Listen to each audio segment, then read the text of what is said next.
Hello guys, this is Designer Taco here, and on today's video, I'll be submitting my submission to Gazagoji's hybrid war, or his second hybrid war.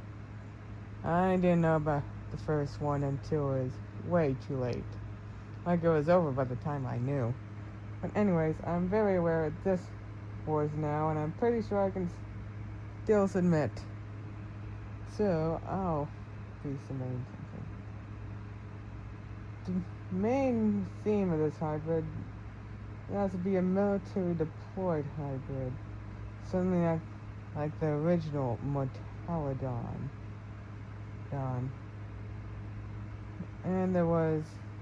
Gazagoji made his own Indoraptor 2.0. Oh, for us to defeat. No, I won't be holding back much punches.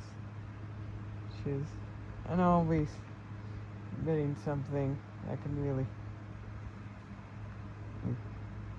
do damage. And now then, let's go on with the genome. First, we have to start off our base. No duh. Okay, I'm starting to sound arrogant. Okay, but first we need a base genome. And I pick this hybrid. And I pick this base genome well. The Bengal tiger. Maybe asking why use this for a military deployment with people, and our tigers eat people sometimes?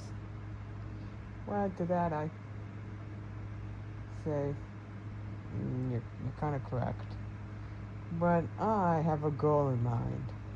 You see, there are quite a lot of there are quite a lot of people that are putting tigers in captivity as pets. And it's very cruel and stuff. So this is just to spread awareness to this effect. And my goal is to have a domesticated breed of tiger. And I use a Bengal tiger. It has speed, strength, lives in hot environments, and is an efficient swimmer. We're able to swim miles, hills on lakes. So we can do any aquatic missions just fine. Alright. Now we need to boost his size up because we ain't taking down something that's 750 kilograms of just a Bengal tiger mass. We need something bigger. And that we have the Lestodon. Contributing the size, as well as muscling those claws, muscling those forelimbs, and being used for their claws too.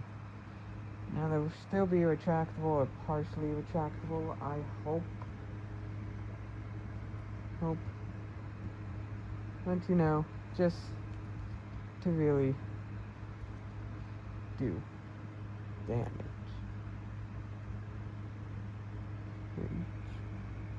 Now that we have our base and we boosted it, oh yeah, I forgot to say with the Lestodon, we're also going to be taking their heel bone and hip, so it can stand up right when needed.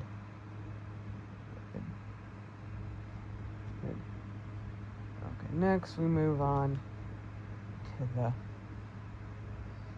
mouth improvements, as we need make sure this hybrid has as deadly a bite as we can give it. So by that, we will use the Jaguar, as they have quite a high bite force and is overall congruent with the build, and also we'll be taking their lung capacity, as they can hold their breath for over 15 minutes at minimum. That's better than the maximum of the tiger that can only do 60 seconds. So it'll be more efficient at going underwater for rescue missions or any missions that will need water.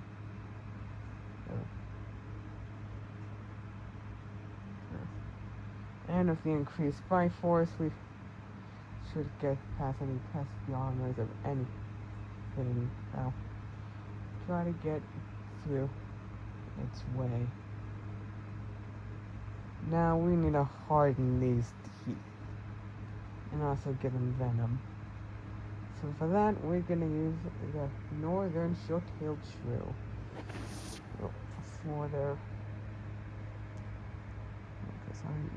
for their iron teeth. Okay, I don't know what's going on. For their iron teeth and venom, which will allow it to take down any targets that could get away if not having the overall correct immune system in order to handle those things. Next, to increase the bite force even more, you're going to use the leech sleeve, a weasel. You're going to use the weasel for larger temporal muscles, which will increase the bite force even more, and giving it a much wider snout and jaw to make sure any armor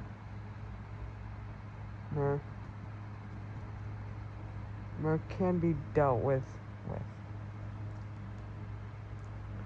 Next, we're going to use a Hoplophoneus for their incredible climbing abilities and for those canine teeth. Now the tiger has that, but like Goji Center said, we could increase the bite force by double by just putting the pressure on two mammalian fangs. So yeah, and the better climate abilities. But we're gonna use a different trigger for that. My bad for false advertising. Okay, next we're gonna use it, and next we're gonna work on the armor, as it isn't really well defended, so we need something that can really buff its defense. And for that, we're going to be using two contributors.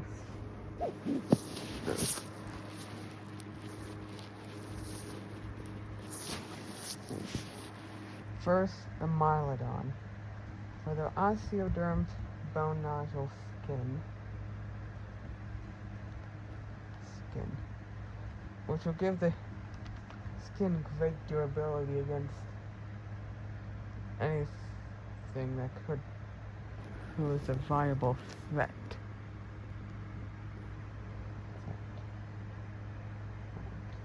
As well as increasing congruity.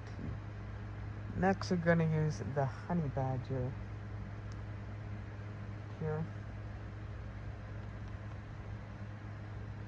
for their thick, loose skin and their chemical spray. The chemical spray, so that will be so bad for anyone that could do a sneak attack, like they would go away in a thick loose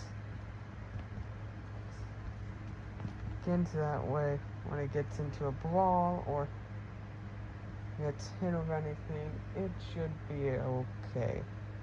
It can't really,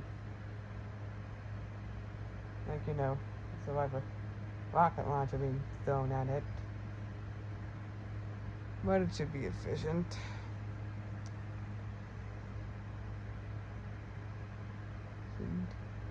And for the durability.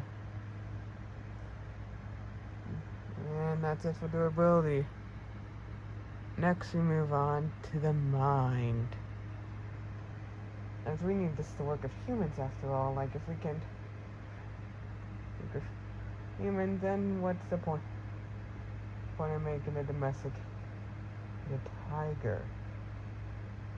But for main brain power, or we can use raccoon, as we get to domesticated traits later.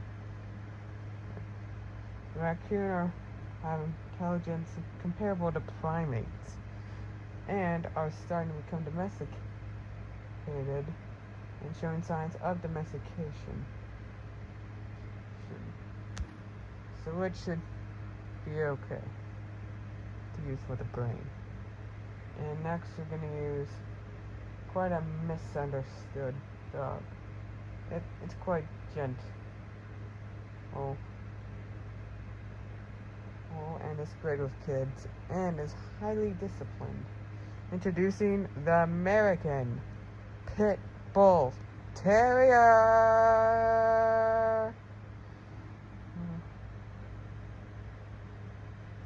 For their domestication traits, which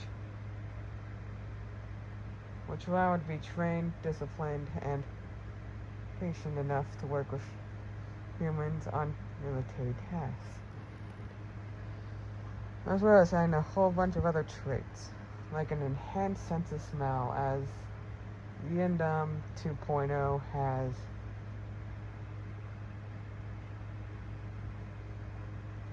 can camouflage. So just in case you're gonna add this to it, so that way it can't hide. We're also gonna be using the echolocation of the northern short-tailed shrew. But anyways,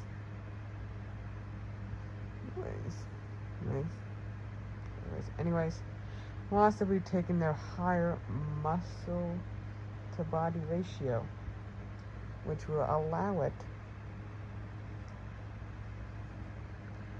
to be more muscular compared to its body ratio, so it can overpower things bigger than it. And now we're done with that. We can move on to the other contributors.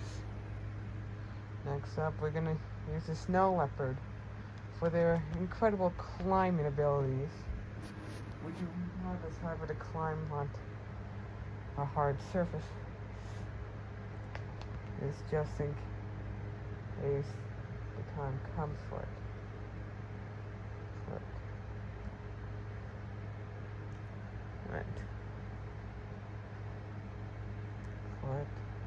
We'll also be taking their seasonal coat, which will allow this hybrid to operate in cold or hot environments alike.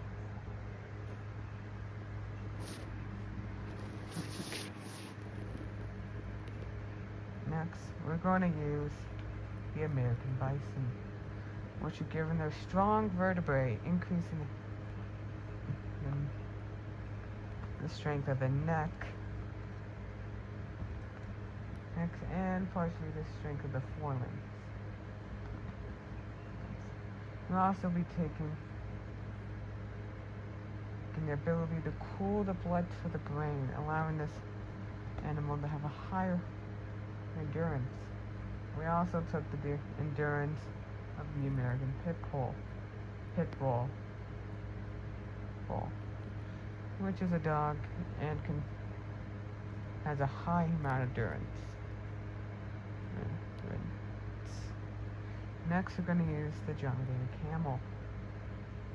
We should give it mouth pads just in case it has to bite on anything sharp, and heat distribution, which will allow it to be just fine in high environments, as well as the ability to close the nasal pathway, which will allow with the handle and chemical way. You can see it's be able to go in the water without any dirt in its pathway, and overall, it's a good contributor. And next, and the final two.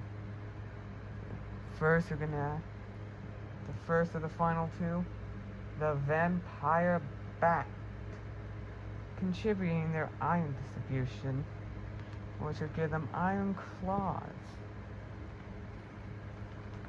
making these claws already deadlier.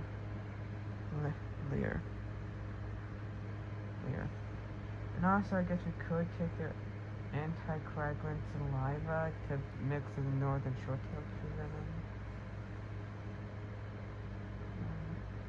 But I don't really think that would work in this way. Okay, but if it can, put that in.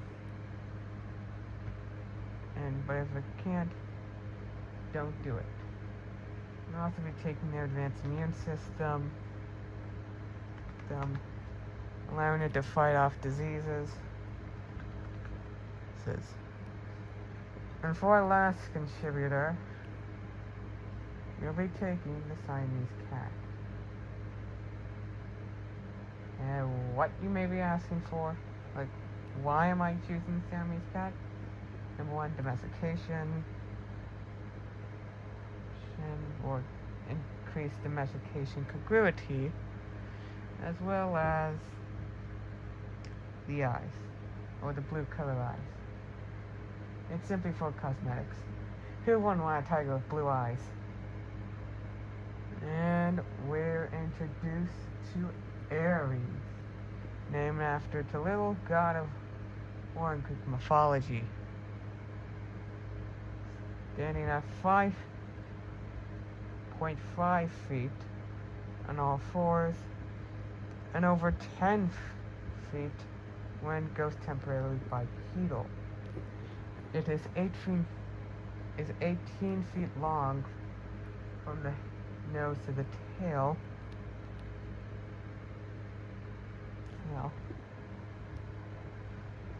And is 1,100 kilograms. And I haven't done the calculation of the bite force, but don't worry, Eric me will put that in.